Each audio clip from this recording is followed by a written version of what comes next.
we are, Leila. This is something that I promised to myself. So artificial intelligence actually has been around for... And it was like my natural hair, curly hair. How does your Google Maps know there's traffic ahead of you? Before we get into what is AI and what are the different intersections between beauty and AI, I just wanted to give a quick intro, of who you are, what are you doing at the moment. So would you mind telling the audience a little bit about yourself? My name is Leila Lopes. I'm from Angola, born and raised. I was Miss Universe in 2011, 12 years now. I'm currently the president of Miss Angola organization, which is a non-government organization that also elects the Miss Angola who gets to compete for Miss Universe. What else can I say? I'm a mom of 2 boys. I'm married. I'm an entrepreneur.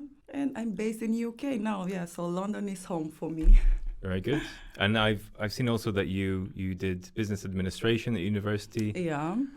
I changed. You changed it in the end, okay. Before I started doing pageants, I was doing business management. And I was feeling so lost. I really didn't... I had this idea that once you're studying business, you already know that you are going to be a business owner, but I had no idea what to own. Yeah. So I was like, this is not for me. So then I joined pageants, I won, and after I finished, got married, came back to London, decided to go back to college, and I did to university, and I did international relations with diplomacy.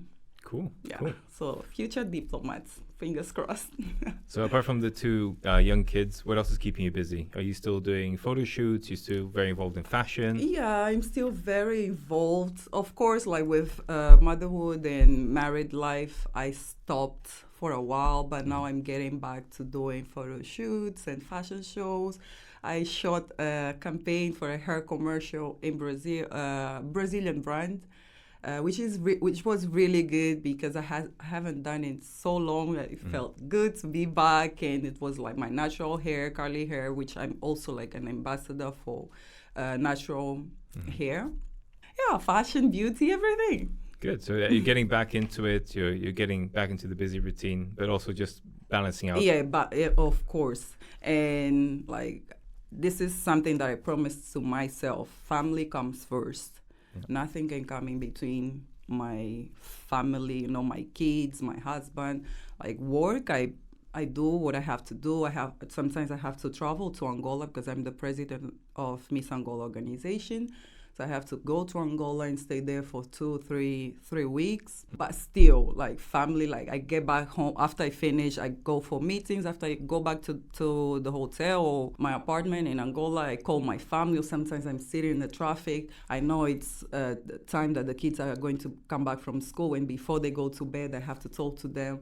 I always try to be present no matter where I am. I always try to be present in my kids' lives. Oh, fantastic. I'm also big on family too. It's a quick intro as well. This kind of podcasting is picking up, and a lot of other things that I'm doing, like speeches. Just to explain, for people who don't understand what artificial intelligence is. So it's anything from, using your Google Maps. How does your Google Maps know there's traffic ahead of you? How does it know which route to take? Which is the best route out of 10 different routes that you should take? That's artificial intelligence. When you're swiping on your phone on social media, the next post that should be suggested for you, all of that is social media, and it's based on previous posts that you liked and different people that you follow.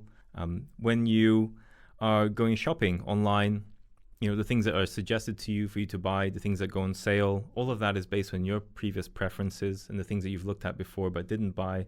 So artificial intelligence is really around us, is everywhere that we go. How long has it been around us? So artificial intelligence actually has been around for about 60 years. Ooh. So really, really long time. Over the last 10 years, it's really picked up a lot because for you to have artificial intelligence, you need to have computers behind it making calculations and processing images and videos and text.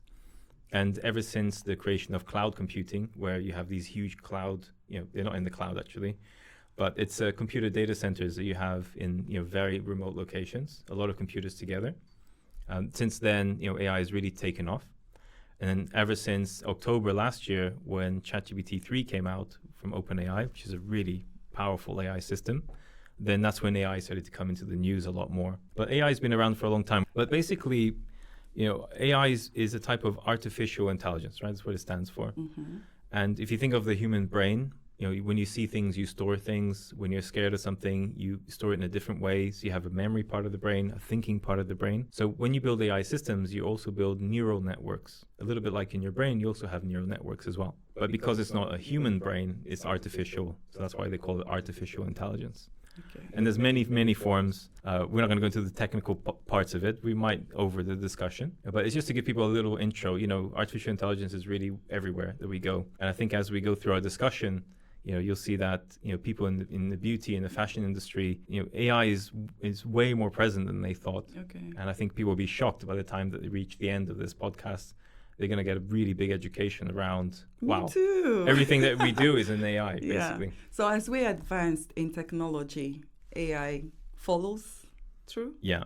So now that AI is so powerful, it's pretty much in every industry. Lawyers are being affected by it. People who are taxi drivers are being affected by it.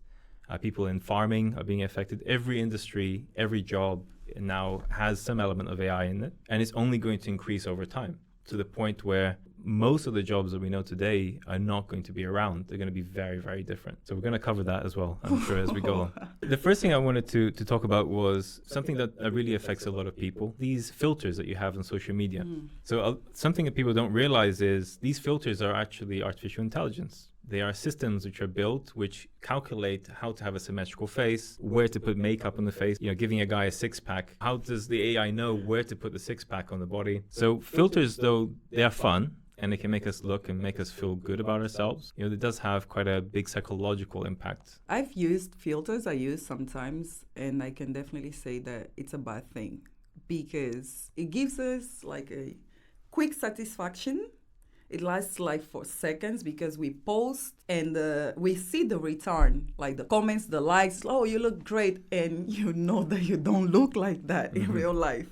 So the moment I post, I feel like, oh, it feels good, like likes, comments. But then when I'm reading the comments, I'm I'm lying to them, I'm lying to myself, and I know that I don't really look like all of that. So comes like a huge disappointment. To me, it's like, is it worth that? Like I would say 5 minutes, that satisfaction that I get when I'm reading the comments, and then when I'm because I'm not always wearing a filter, this is the face I'm always seeing in a mirror. So the 5 minutes versus the rest of the time I have to look at myself, I question, why do I have to do that? I actually like what I see in the mirror. So why do I feel the need to use filters? Yeah. I think your area of beauty is different because I think, and this is something I wanted to ask you as well, what does it take to become a Miss Universe? Because it's not just looks, it's also talent. There's many things that you have to be able to do, right? So I think for you, it's a little bit different to most people who are on social media, who are there to go and do crazy things to get attention. You come from a professional beauty background, right? So you understand what beauty is. You understand that beauty is not just about looks, about many other elements as well. So maybe you see it from a really healthy point of view, which is what I'm seeing. But a lot of people, they see it from they're addicted to it, right? They can't stop using the filter. It becomes an addiction, yeah. And once you build a following, people think you look a certain way. It's the point where you can't stop, right? You don't want to scare everybody how you really look. Yeah, this is my secret. If I feel like I'm not looking my best, like if I have acne or my hair looks messy, I prefer not to post. That's really healthy, yeah. Yeah, this is just how I deal with it. How do you think it's affecting, young people especially, who don't have the maturity to be able to understand it's a filter? I feel so bad for them. I feel very, very sorry for the younger generation because they really lack the real information and they all have phones. You see kids nowadays, they're 6, 7 years old and they have phones. And everything is so quick. Like they're on TikTok, they're on Instagram. The amount of information that they see compared to what they see in real life is like the difference is too big. They don't have enough brain cells to separate the virtual than the real world. So I don't know how this, but you can tell me like how AI will influence the next generations. Because I think for us, even though you say it exists for more than 60 years, but at least I've been hearing about AI for 3 years. But what about the next generations? Yeah. I mean, my 8-year-old kid, Oliver, he's already kind of thinking of himself as fat.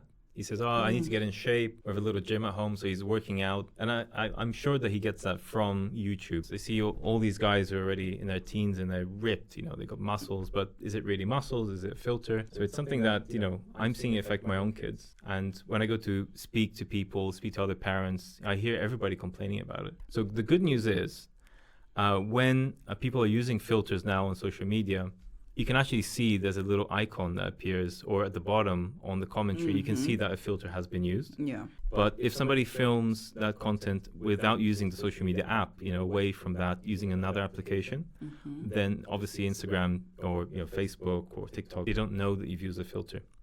So there are ways around it, and people who really want to still use it, they will use it. So that's the problem, right? You can set rules in place, but people are always going to find ways to go around it. But the correct thing would be to do exactly what Instagram did, which is to notify people you're using a filter. It's the same, similar to what they're doing now for sponsorships, right? If you're trying to sell a product, you have to declare that you're selling a product. Otherwise, you can get shut down, and it's quite serious. I always wanted, from your point of view, how is it impacting the beauty industry? The thing that I worry about the most is AI dictating what is beauty and not people themselves. Because AI systems are built, but they're built by people to a certain extent. They can also do things on their own. So what if an AI system starts deciding that having a certain lip shape or having a certain ear size is beautiful, and people aren't really in control of that? So that's the thing that worries me. But have you seen any difference between what is beauty, let's say 20 years ago versus what's beauty today? Has it changed a lot? Do you think technology had any impact? No, it hasn't changed a lot. The standards, I believe, are the same. Tall, slim. Yeah, the standards are the same. I think makeup changed.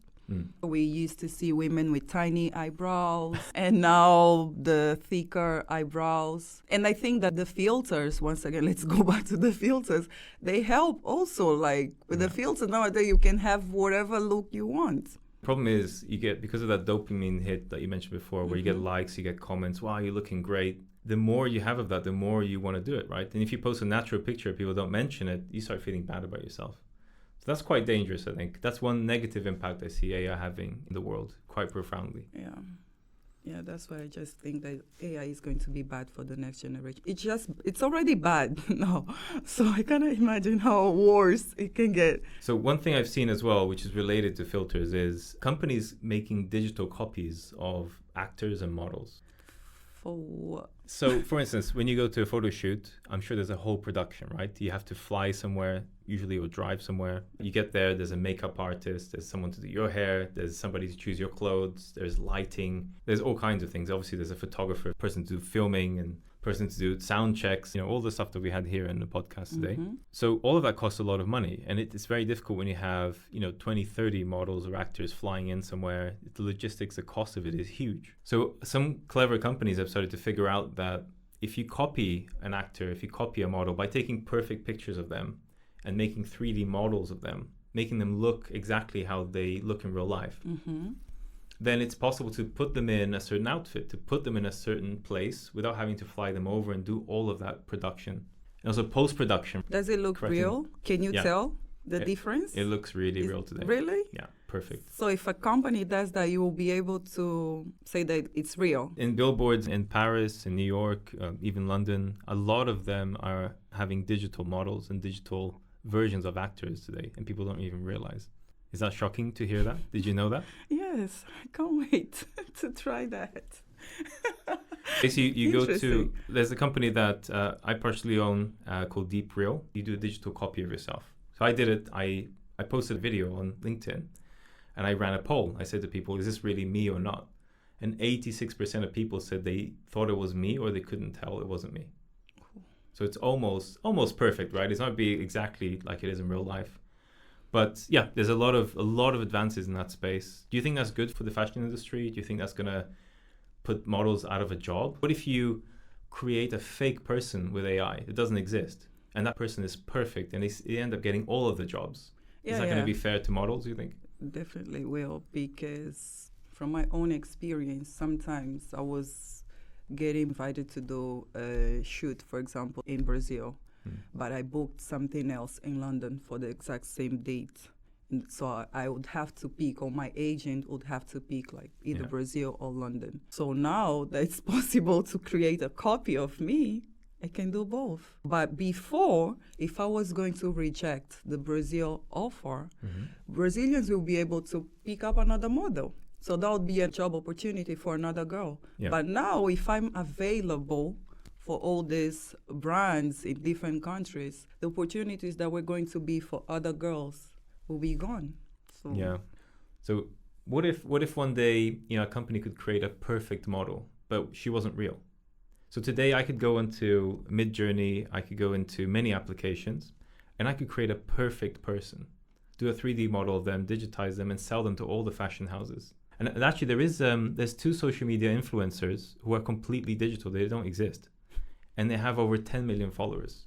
Do they look real or plastic? It looks real, yeah. And they're selling products. It looks like they're out in the restaurant, doing normal things, traveling. So someone is managing the social media account, but that person doesn't exist. I'm scared now. I'm going to put a link on the description of the channel so people can go and check out these fake influencers, but they do exist, and there's more and more of them coming to the scene. What about online shopping? Online shopping, right. Let's go there. For people listening who don't understand, there's a lot of AI in shopping.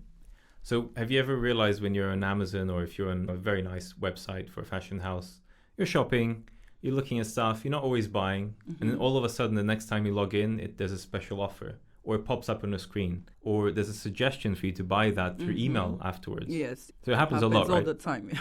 So this is not an accident. This is artificial intelligence working in the background. So this is the system looking at the things that you didn't buy. Okay, so Leila looked at these 5 different things, but she bought one. Maybe we should suggest the other ones that she looked at, but she didn't buy. Let's do a sale all of a sudden for her. Or let's email her, an outfit that has those 3 different items in one place, in one outfit. So that happens a lot. I think people know that there is a system behind that, doing that. It's not people, remembering and watching you on the screen and where you're looking. And there are some systems which are so advanced that they track your eye movement through webcam. So they check where you're looking on the screen. And if you're looking there longer than most other places you're looking, then there's something that caught your attention. What is that item? Let's put it on sale. So social media marketing in terms of websites is super advanced.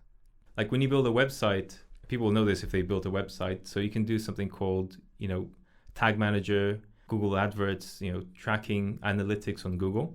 You can see exactly where the person has clicked, where the person stayed on the longest for the website.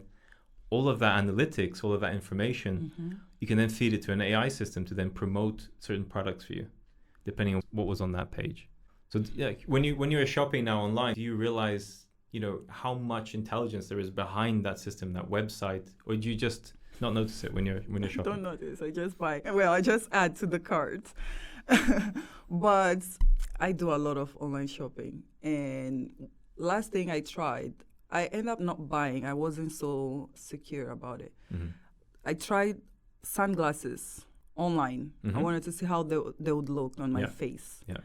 I was still unsure. I needed to go to the store and try them on. Do you think that with the time they'll advance into other things, like we will be able to try on clothes, for example? Yeah. So I think boohoo.com and a few other websites, if you enable one of the modules that they have, you can actually try the clothes on. So if you take a picture of yourself, and also there's avatars you can build, which are people that look like you. Can change the waist size, the weight, and the shape of the body, etc.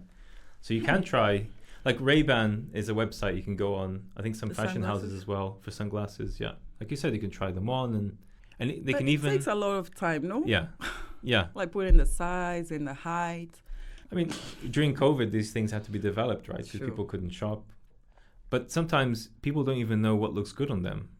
So now we go into the really interesting section of AI influencing what you buy, right? In different ways now, like heavy influencing. So sunglasses, let's say. Let's say that you tried on the sunglasses that didn't fit your shape, the shape of your face. And the AI system saw your face shape and said, look, I think these 5 glasses would be better for you. And it sold you, that it's better for your face shape, right? So that's quite a convincing argument. It's not that, I think this looks good for you. This fits your face. This is quite a big selling point. You'd be quite likely then to go onto that section and go, this fits my face. Let's check these ones out. But before you realize, AI has just influenced you into going into a part of the website or looking at products that you'd never looked at before. It could be it actually doesn't fit your face. It's just telling you that. So there's a lot of that happens as well. Yeah, and then the more you see, like, they definitely going to convince us to transition to the online shopping. And how many times do you go online and you're looking for something specific, and all of a sudden something else pops up to get your attention? Something that, like, for instance, Amazon knows when my toilet paper is running out. Really? So the day before it started to run out, and I didn't notice because you just go through your life, right? You don't realize. It pops up. Oh, you need to replenish your toilet paper. How did it know that? It's not in my house watching me, but it's based on years of data, right? From buying different products. It knows how long it takes for me to use toilet paper on average because of the past 3 years. We run out every 3 weeks or something, whatever ends up being the case. So there's a lot of online intelligence about you as a person. The things that you do, the things that you buy. So companies like Amazon, they have a huge amount of information on you. If you buy a lot of usual things on Amazon, just by your behaviors, they know what you're going to buy next. So it's all about predictions, right? It's like healthcare and AI. You can predict when somebody's going to have a heart attack or when they're going to get diabetes based on the previous blood tests that you've had and the previous reasons why you've been to hospital. So then an insurance company knows if they should charge you more or not because they have your health data. So it's the same kind of thing for shopping. You know what somebody's going to buy next based on their behaviors previously and what they normally do at different times of the month and the year. AI, wow. Knowing this, does it make you a bit more nervous, a bit more careful when you shop? Are you going to be a bit more conscious when you shop now? I will. Or are you just going to, it's the same, it doesn't really change anything? Nah, I will. I will definitely be more conscious. So let's go to some good parts of AI, I think, for fashion. So the fashion industry is well known for really doing a lot of damage to the environment. Fashion trends come and go quicker than people can even adjust to it, right? Every season there's something new. Yeah. And every year, the fashion houses are trying to put something new on the line, totally different to last year. People, when they're using their clothes, they don't need them anymore. What do they do with them? They throw it out, give it to other people. It's rare that you have, although if you go into Zara, for instance, or some websites, there are ways for you to recycle some clothes that you've worn. But I wanted to ask you, how socially acceptable is it for people to reuse clothes that other people had? Since you're in the fashion industry, is that acceptable? I mean, would that be okay? From the store, I haven't bought anything, but I think it's possible and it's acceptable because sometimes I like some items and then they sell out. For example, H&M launched a collection with, I think, Paco Rabanne, and I liked so many pieces, but they were all sold out. But I know that H&M does recycling. So if someone tells me, oh, that skirt that you like from H&M is back in stock, but it has been used, I'll buy it. The same way I'll buy something from a friend, or I'll give away a piece of clothing that I have and the person wouldn't mind wearing it. I think it's okay. Yeah. One thing that I was a bit shocked recently is there was some pictures and videos that came out of landmines, so where all the rubbish goes, right, after you throw things away. And there's, I don't remember the exact stat, it's something like 2.5 tons of clothes every day gets thrown into a landmine. It goes into the bin and it goes to recycling centers and they can't do anything with it. They can't recycle most of that. And usually it's because of, I would say really it's people, but also AI, pushing people to buy stuff they don't even need. So, what if we adjusted the AI systems to be a little bit more conscious? So it would say, look, Leila, you've bought these, you have a shirt in 3 different colors, which are very similar. This shirt that you're looking at right now is very similar to the other 3 shirts that you have. Maybe you don't need this. That would be amazing. Sometimes, let me give you an example. Zara. I'll go to Zara and I'm like, I'm here just for a white shirt. And I know I have plenty, but I'm like, oh, I'm going to Zara just for a white shirt. And I end up buying more than just a white shirt. And then I get home and that exact same white shirt is there. So if there is an AI app or whatever that tells us, no, you don't need this. You have similar ones. You have 2 of this already. You have 3, 4. You don't need them. Yeah, that would be perfect. Is it possible? It is. Can you make it happen? It is. Yeah, I'm actually looking at it with my team to build a system where you take pictures of every. But the problem is if you have a lot of clothes already. But no, I don't have any. You take a picture of all your items, and then it will tell you, okay, you have all these clothes. So when you go out in the morning, you can say, look, I want to have a certain outfit. I'm going to have a coffee with my friend. I don't know what to wear. Because choosing what to wear sometimes can take a long time. And the app just gives you 5 different options. And it tells you, this is the items that you have. here's the combinations, which one would you like? And then obviously you go to your wardrobe and get it, So right? it will be like kind of like personal stylist. Yeah. But Yeah. that's There's some apps that have tried to do this, but they're not very good at keeping the stock of what you have, because people have to take pictures, and if the picture is in low lighting, it doesn't look good. Then it's not good for the app to store that. So there are some technical challenges to doing this, but I'm sure one day we'll have a perfect AI stylist that tells us everything that we have. And the only problem with that is, where there is money, unfortunately, there is greed. Mm-hmm. And I think the fashion houses will never develop a system where it tells you don't buy that because you have something similar. They're always going to keep trying to push things into you, right? So that's the problem, right? Where the conflict of interest of trying to do something good with something so powerful like AI that can influence you so much because there's money attached to it. So this is something that I conflict with myself. I see so many good AI solutions that could be used to help people, help solve starvation. Why don't we give these clothes to people who don't have it? Mm-hmm. But because there's corporations behind it, then it kind of muddies the waters a little bit. What about the rules in UK? Like now that you mentioned corporations and money and greed, The rules and regulations. are they protecting us, the consumers? So 2 weeks ago, there was something called the AI Safety Summit. So Rishi Sunak, the Prime Minister, ran that. And I think 40 different countries came to that. It was a big, big deal. They talked about AI the whole day. Elon Musk was there. Everybody was there. And they agreed certain things about AI. So, companies that build AI systems, they have to declare that they're building an AI system. If it's affecting, children in any way, that's prohibited.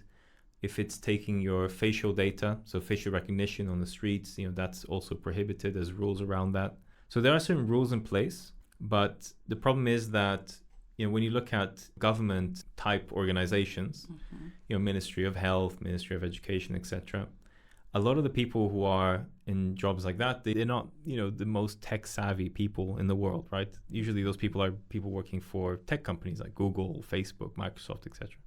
So they're setting rules and regulations, but they're about 10 years behind where the market actually is. So the rules around facial recognition and protecting children, this is something that should have been around for at least 10, 15 years, because the systems have been around longer than that. So that's the problem. It's the catch-up of, the government side of things and the private sector just always going faster because there is money to be made. So they're always going to develop faster than governments can catch up. But I'm confident, there's going to be agreements. A couple of months ago, there was the EU AI regulations, which agreed very similar things as well. And also just a couple of weeks ago, Joe Biden started a new federal department around AI as well. So there's going to be a lot of rules. Mm-hmm. But when you look at China, for instance, China uses AI in a totally different way. It's the government pushing for AI to be used everywhere. Why? So in China, they have something called a social credit system. So everybody has a social credit score. So for instance, if you pay your taxes on time, great, you get more points. If you help other people, you get points. And if you contribute more, you get points. And you charity, you get points. But if you're caught jaywalking, if you're caught crossing the street when it's a red light for the pedestrians, your credit score goes down. So in China, it's a totally different situation with AI. It's a very controlling type AI system arrangement. And for instance, if you have a low social credit score, you have a huge difficulty trying to get a loan. You have difficulty trying to even be part of membership clubs, to go to the gym, to socialize with other people. So the government is completely controlling what people are doing.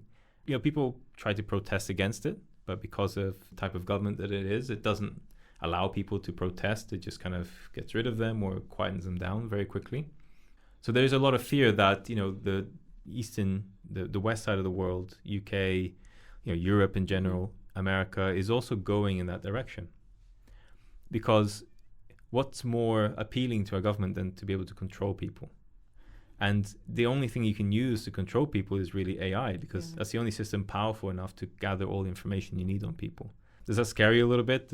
You asked about rules and regulations. They can go all the way like China is going, or we can stay a little bit like the UK and US are going now. I think for now we're fine. Yeah, because I don't think it's it's not a part of our everyday, well, it is already, but it's not like in China. We are not depending on AI like for credit scores and loans and things like that. So But you see, this is the funny thing. Because I think we need it, but we don't want it. We don't want the rules. Yeah. We want to be free to use and to do whatever we want with it. But you see, when you controlled. But that's the thing. When you go to the bank, if a bank is accepting you for getting a credit card or giving you an overdraft, and all of those systems are AI systems as well. So how does a bank calculate if you're able to pay something? Is based on your credit history, is based on what you've done before. So even that's also AI as well. Oh God, nah. AI is going to be bad. It's very difficult. It's very difficult to get into any topic without touching AI. I don't think we have the way. discipline yet. Mm-hmm. I think Asians are more disciplined. It's just the way they've been raised compared to us. I think if the government gets control of it now, it's going to be bad for us. Yeah. Could be. We'll find out, I guess. We are not very well disciplined yet. I think step by step. So here's another question for you. It's a little bit about control. So there are some people trying to build AI systems, like you said, an AI fashion assistant. Stylist. Yeah. So it is possible to build AI systems to suggest new fashion trends as well before they happen. For instance, a lot of trends, they come back, right? So trends from the 80s are coming back and so on. There's cycles of trends sometimes. And AI can look at fashion and look at what's been happening, what's been going on with different fashion trends and predict new ones. Or it can also create as well. So there's a type of AI called generative AI. It can generate things. And that's where ChatGPT is really powerful, and you have so many now. So I'm able to create an image I can just type a prompt and say, create me a perfect outfit with inspiration from Louis Vuitton and Yves Saint Laurent and with a twist of summertime, and it can create for me a perfect outfit based on just what I've written down on a piece of paper. So, I'm not a designer. I'll be able to create a clothing line. Exactly. Thanks to AI. Exactly. What's going to happen to fashion brands? You see, I think a lot of fashion brands today, there's a conflict of interest. It's a little bit like with other industries like lawyers. I recently did a speech to many law firms, an association of lawyers called Lex Mundi. And they found it very difficult to understand, how can AI do my job? I'm a lawyer. I'm brilliant at this. I've been doing this my whole life. It's the same thing with fashion designers, right? It's going to be a mixture of two groups of people. People that see AI and are using it today, for sure, to help create some of their designs and their ideas. And there's going to be people who are a little bit, I wouldn't say arrogant, a little bit proud of their creations, and they don't want to have any digital input. I don't know if you remember, but two months ago, there was a lot of strikes in Hollywood. Yes. Because script writers were starting to see that directors for films were creating scripts using AI. And a lot of actors were also going on strike because they were starting to digitally copy some of the actors. So when we see in films, like they're bringing back Elvis, or they're bringing back, an actor who has died, that's AI, that's deepfake technology. So it's the same thing with fashion, right? Like if you can create a whole film using AI, I'm sure you can create clothing lines as well. Like, how would you feel if you saw a company starting tomorrow and it's an AI fashion house? It's not run by humans. It's an AI system coming up with really cool designs. Would you buy it if you liked it, or you would be against it? I'm being honest, I'll buy it. If it looks good? If I like it, it looks good, I'll buy it. Yeah, so very soon, I'm pretty sure. I would even predict, and people can go back, it's going to be on record, right? It's going to be on YouTube. I would say next year there's going to be fashion houses already developed by AI. What about here in the UK? In the UK and the US are some of the top countries for AI today. So definitely here. Fashion. Yeah. I want to create a skincare line. How can AI help me with that? Very cool. And we're going to actually do a demo of this afterwards as well, if people don't believe us, right? So first things first, when you create a brand, you need to create the brand image, the voice of the brand, the colors of the brand, the corporate identity, right? Yes. All of that you can create with ChatGPT.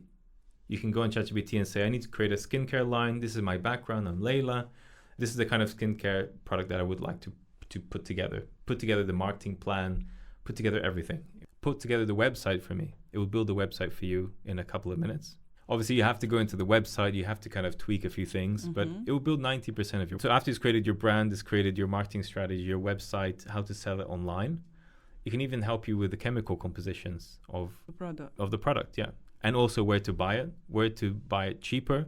It can do the whole thing for you. From your house, without leaving your house, you can build your entire brand. I wouldn't exaggerate and say it would be in a day, because it takes time for you to think about what to do, right? What I want. Yeah, the system can do it quickly. But within a week, you'll have a cosmetic brand that you can start purchasing and packaging and selling. Oh, God. A lot of people will be out of jobs. Chemists. Because AI will be giving me the formula. Does that scare you? Or is that a good thing? It does. It does scare. AI is good and bad. That's the conclusion I take. And I'm actually going to put a challenge on myself. So I'm going to create a cosmetic brand line for you completely from AI. And I'm going to film it and I'll put it online for people to see as well. Okay. So you can hold me to that challenge. It's on record. So for you, though, isn't it good if you have an AI system to help you with all of that? You don't have to hire a marketing team. You don't have to hire chemists. You don't have to hire logistics people to buy supplies of things.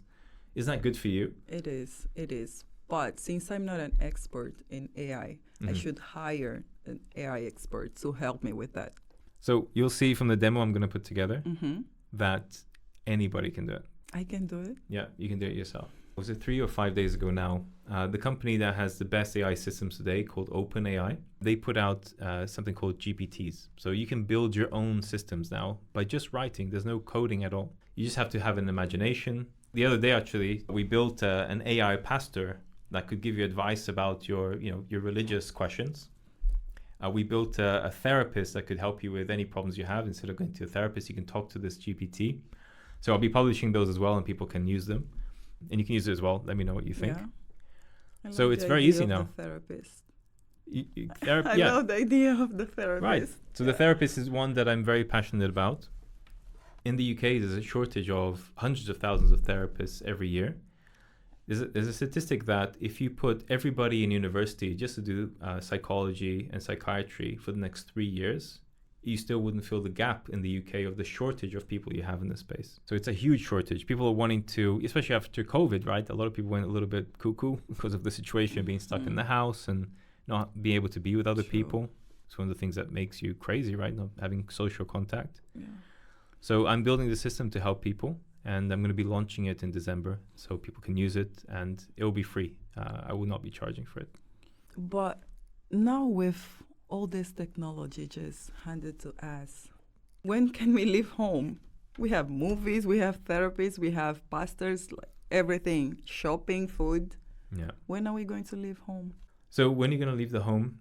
There's two theories that either humans are going to become so lazy and so integrated to all of these systems that help them, make them feel better, that they won't have interactions with people anymore, or a much reduced number of interactions, right? It's a bit like that film with Joaquin Phoenix, where he goes to his house and there's a perfect AI system that knows him very well, talks to him. He treats it like it's his girlfriend, it's his wife or his partner. You know, over time, if an AI system knows what do you like to talk about when you get home, what's happened to you at work, because it can read all your emails and can listen to all your conversations, eventually that person becomes a perfect companion. Yeah. And it's a little bit like the podcast I had with Fabio. We're talking about, you know, what happens to people and feelings, and it just depends on your school of thought. But if you believe that the feeling is what matters, it's the end result of the interaction you have with people, then AI can give you a feeling of being validated and being heard and being remembered and feeling very special, because that system remembers everything about you. So it's better than talking to your best friend. You know, if your best friend couldn't remember what you said last week, never mind, you know, the last 3 years. So I don't know the answer to that, to be honest. Although I've been doing this almost my whole life, I don't know what's going to happen to people. I don't know what's going to happen at the end of the day. My hope is that as AI systems start to do a lot of the jobs we don't like dangerous jobs, let's say, you know, helping firefighters, helping people in hospitals, and doing a lot of the difficult and dangerous jobs, jobs that we just don't like to do, that will have an economy of other types of jobs we can't imagine today. And that people will have a more fruitful life. You know, eventually only the rich or the people that know about AI will have a lot of power. But over time that will even out, and people who don't have that knowledge or who don't have a lot of money will be able to get some benefit out of it. So for instance, a lot of countries are talking about a social care benefit system. Taxi drivers, it's a huge area where most taxi drivers are going to lose their jobs in the next 3 to 4 years. Tesla cars can drive by themselves. A lot of other cars can drive by themselves today. The idea that Tesla have is you basically buy your Tesla, you press on the screen where you want to go, it takes you because it can drive around. It's pretty good today. And then when you're home or when you're at work, that car can go and be driving other people around and come back to you when you need it. So it's like an investment. It'll be making money for you while you sleep and while you're at work and when you don't need the car. So what happens to taxi drivers then? They've been doing it for years. What are they going to do? So that's what I get asked a lot in Uber, taxi drivers, and when I just go in taxis. I talk to them because I'm trying to help them out to say, hey, this is coming, have a look. And some of them already know about it because they're in that industry and they hear about it a lot. Even Tesla and Uber tells them about it.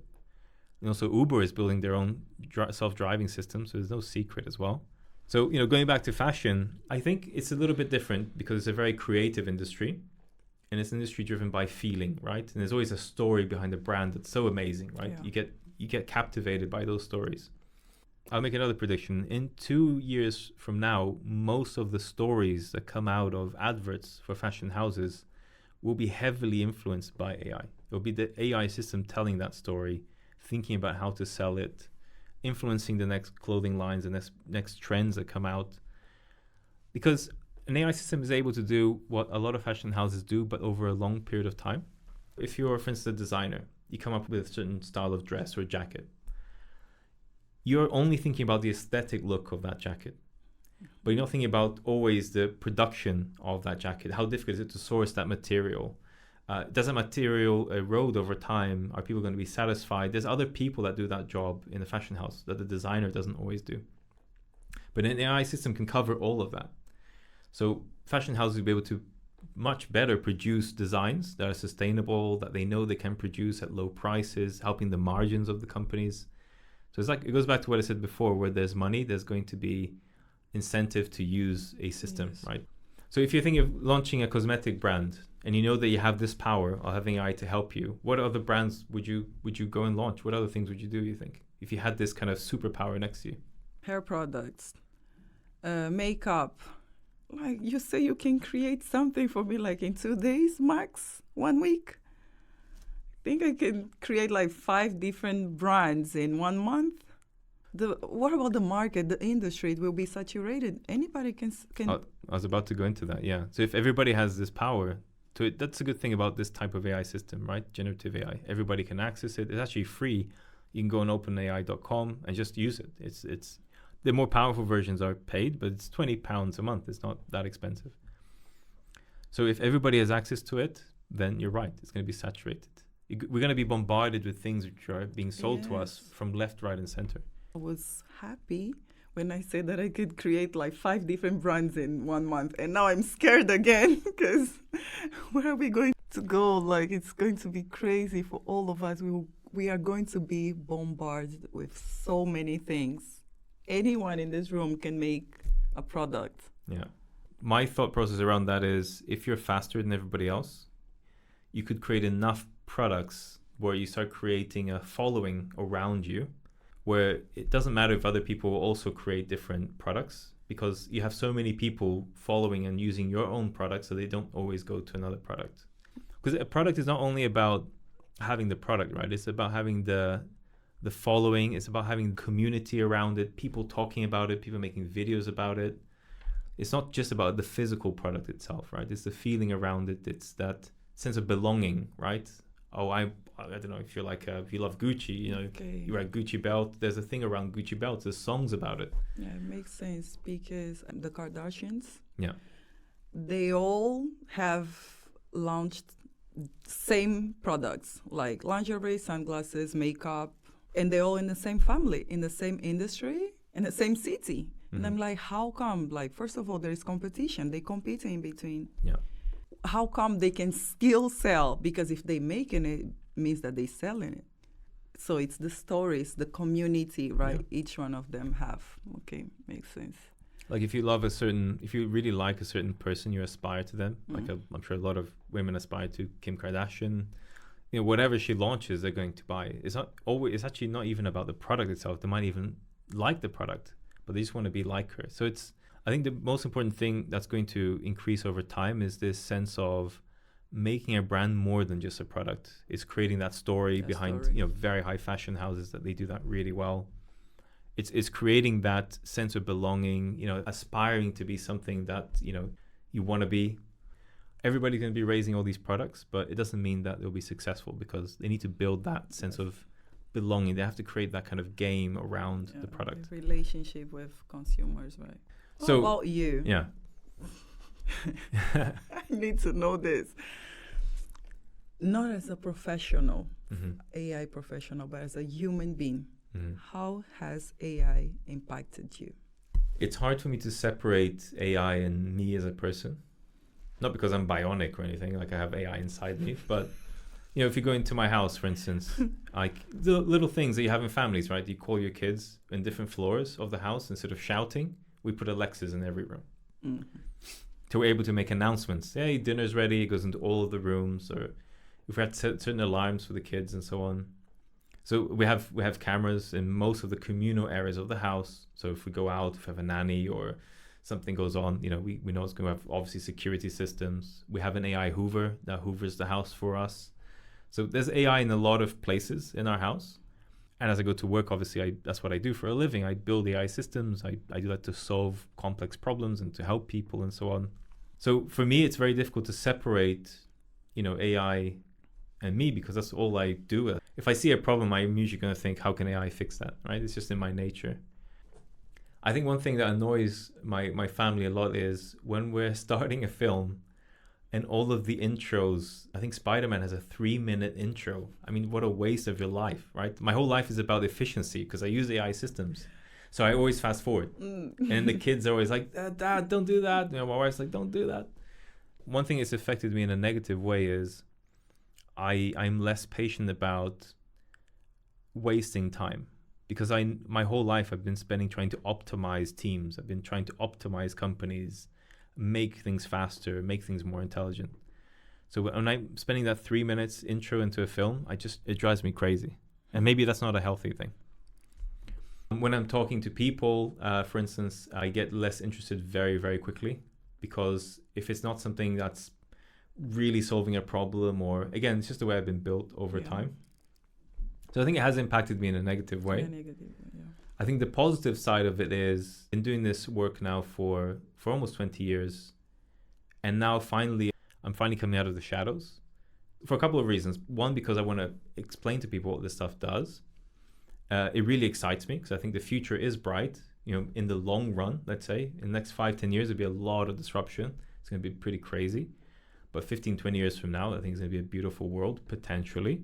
So I think what's driving me today, what's keeping me motivated is that I can help people. And, like, for instance, you're in this industry for your whole life. Yeah. And you didn't realize, how much AI is impacting it and how much more AI is going to impact the fashion industry, right? Yeah.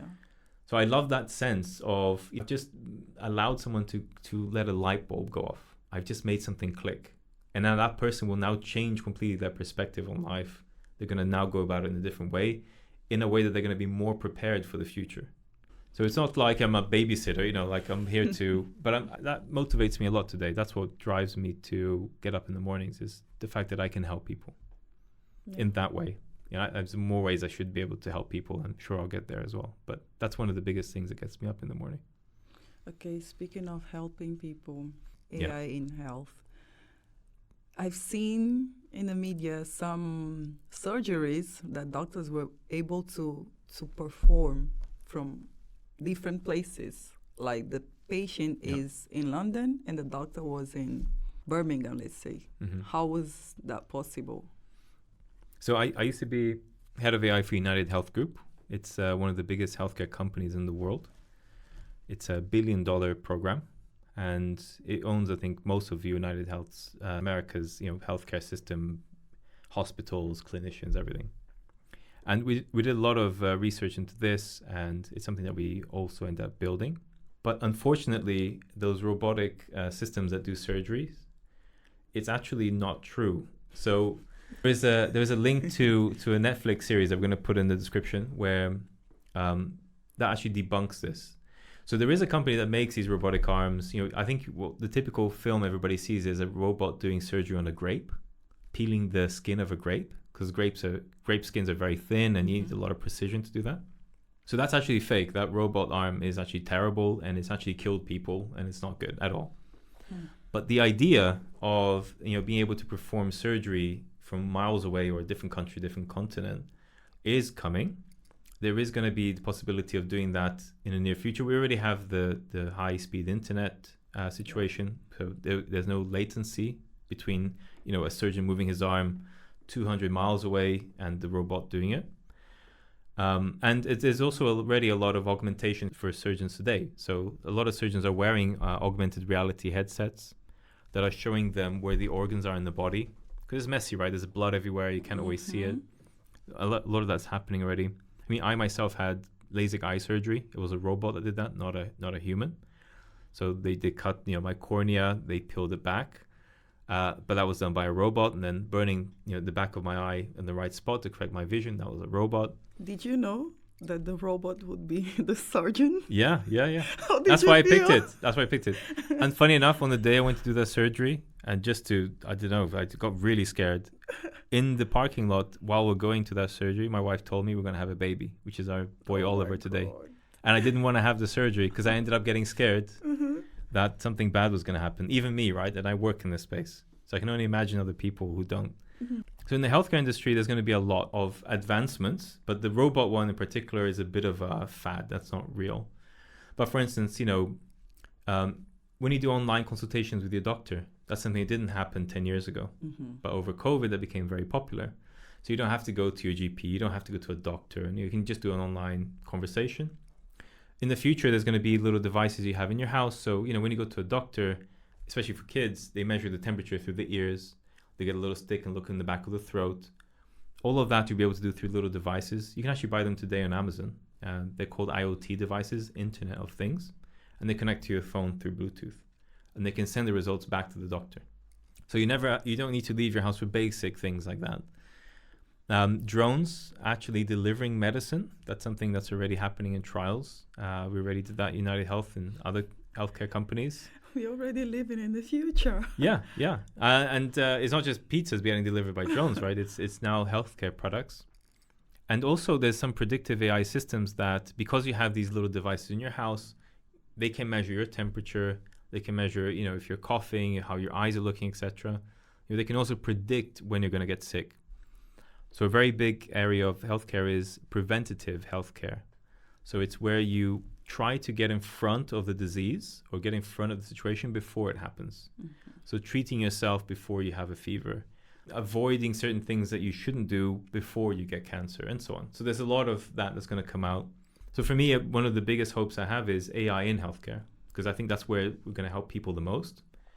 What we're going to have to hope is that governments regulate that really well so that the healthcare companies don't just profit from it and it doesn't go down to people, right? Like the reduced cost of healthcare doesn't translate into more accessible healthcare for people. So that's a huge area. And also education as well in AI is going to be huge. So we will get to live longer? I think so, yeah.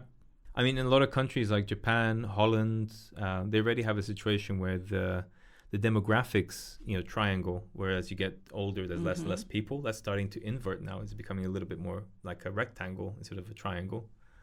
So we will be living 100 plus years, 5-10 years from now. It'll be very normal. It's not just going to be in Okinawa somewhere in Japan. It's going to be people living very normally after 100. I think in our generation, if we don't have bad luck and we use AI for healthcare, which is coming, we're going to definitely live 100 years plus, and people our similar age will be in that situation as well.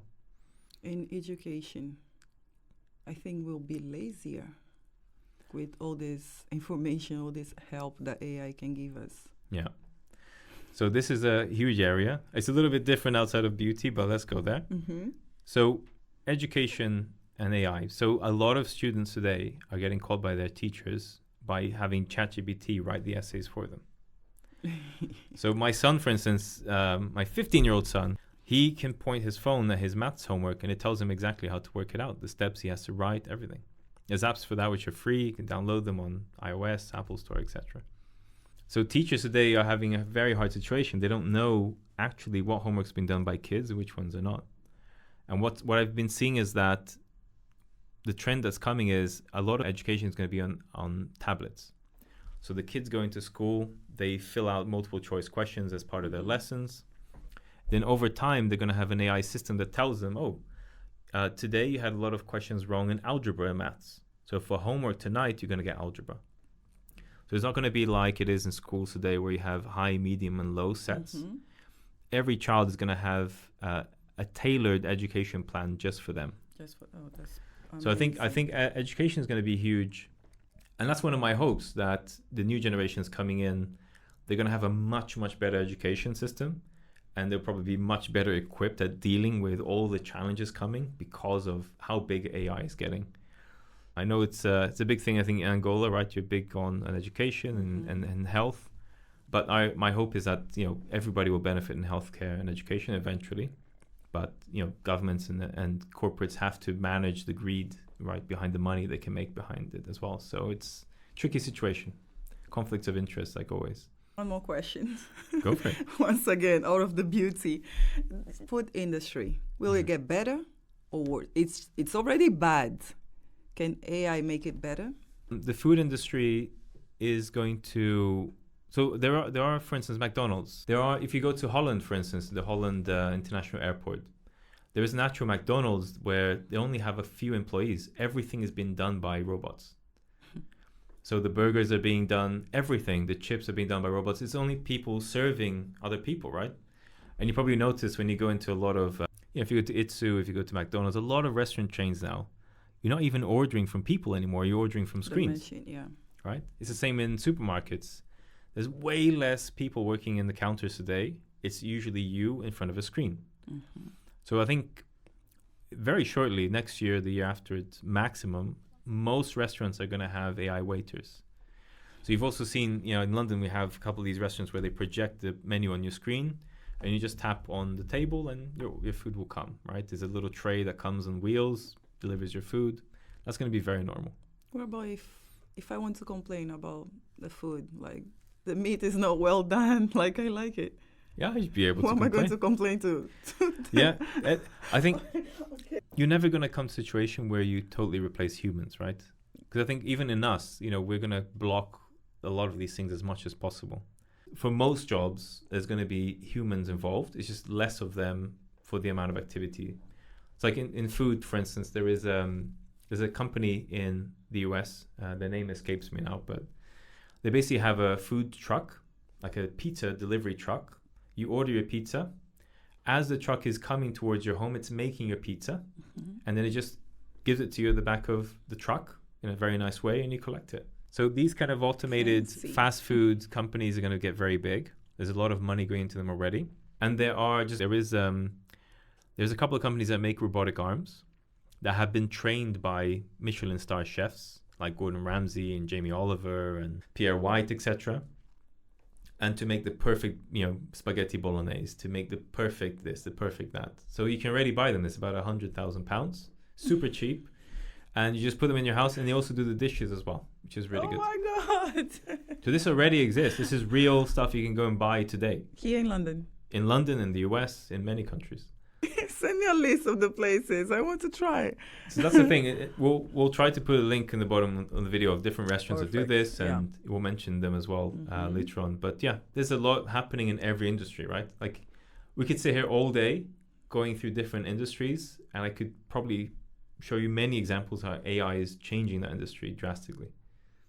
So let's summarize, right? On the back of this, now that you've learned a little bit more about AI, especially in the beauty section, do you feel scared? Do you feel excited? Do you feel worried? Do you feel nothing has changed? How do you feel at the end of this conversation? More knowledgeable, first of all. Thank you for all the information. But I feel excited. Excited? Yeah. No fear factor? Usually people have a bit of fear. I do, Yeah, but the uncertain, right? The yeah, uncertainty. yeah. The exciting part is bigger than the fear. I have to be honest with you, because especially the last 3 points, the last three topics you touch: education, health, and food. Yeah, I think like for us, for human beings, these three things are the basics for our everyday life. So this made me excited. The future is bright. I have a little motto that I always say. So the future is AI, and it's yours to shape. So it's always up to you. I think the people who are going to do the best over the next 5-10 years are the people that have the right attitude, right? You cannot stop this, right?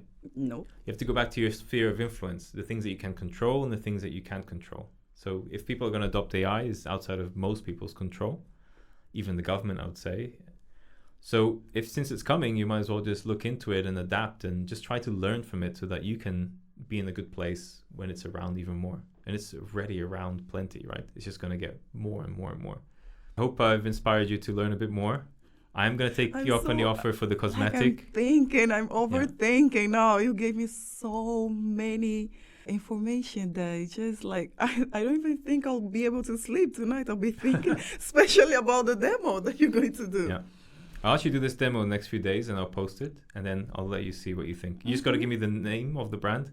Or not even the name, just give me the idea of the brand, and then I'll create the rest and I'll film everything and I'll show you as possible and we'll post it on our social medias. Amazing. I'll text you the name, everything you need today. So Leila, thank you so much. It's been great talking to you. Thank you, I knew it was going to Danilo. be exciting. And I think at the beginning when people saw beauty and AI, like what the heck is this about? Like how can you melt the two? But I think we've managed to do it by the end of it. We did. Thank you so much for having me. I'll leave the studio feeling empowered and very excited for the future. Great. Thank you so much. Thank you so much.